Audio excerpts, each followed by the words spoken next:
रात का समय था। चारों ओर घुप अंधेरा छाया हुआ था। केवल एक ही कमरा प्रकाशित था। वहाँ 4 मोमबत्तियां जल रही थी। चारों मोमबत्तियां एकांत देख आपस में बात करने लगी। पहली मोमबत्ती बोली, मैं शांति हूँ। जब मैं इस दुनिया को देखती हूँ तो बहुत दुखी होती हूँ। चारों ओर आपाधापी, लूट घसोट और हिंसा का बोलबाला है। ऐसे में यहाँ रहना बहुत मुश्किल है। मैं अब यहाँ और नहीं रह सकती। इतना कहकर मोमबत्ती बुझ गई। दूसरी मोमबत्ती भी अपने मन की बात कहने लगी।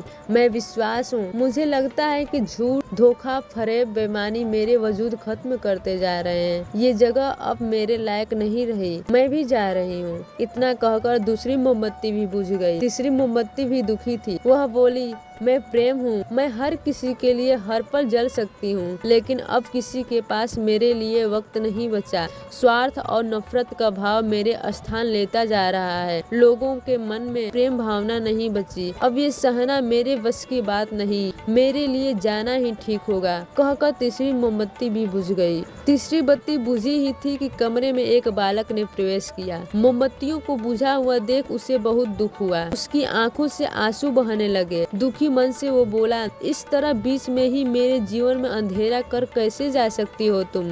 तुम्हें तो अंत तक पूरा जलना था, लेकिन तुमने मेरा साथ छोड़ दिया। अब मैं क्या करूँगा? बालक की बात सुन चौथी मोमबत्ती बोली, घबराओ नहीं बालक, मैं आशा हूँ और मैं तुम्हारे साथ हूँ। जब तक मैं जल रही हूँ, तुम मेरी लौ से दूसरी मोमबत्तियों को भी जला सकते हो। चौथी मोमबत्ती की बात सुनकर बालक का ढाढ़स बंध गया। उसने आशा के साथ शांति, विश्वास और प्रेम को पुनः प्रकाशित कर लिया। इससे हमें यही सीख मिलता है कि जीवन में समय एक सा नहीं रहता। कभी उजाला रहता है तो कभी अंधेरा। जब जीवन में अंधकार आए, मन अशांत हो जाए, विश्वास डगमगाने लगे और दुनिया पराई लगने लगे, तब आशा का दीपक जला लेना। जब तक आशा का दीपक जलता रहेगा, जीवन में कभी अंधेरा नहीं हो सकता। आशा के बल पर जीवन में सब कुछ पाया जा सकता है, लेकिन आशा का साथ कभी न छोड़े।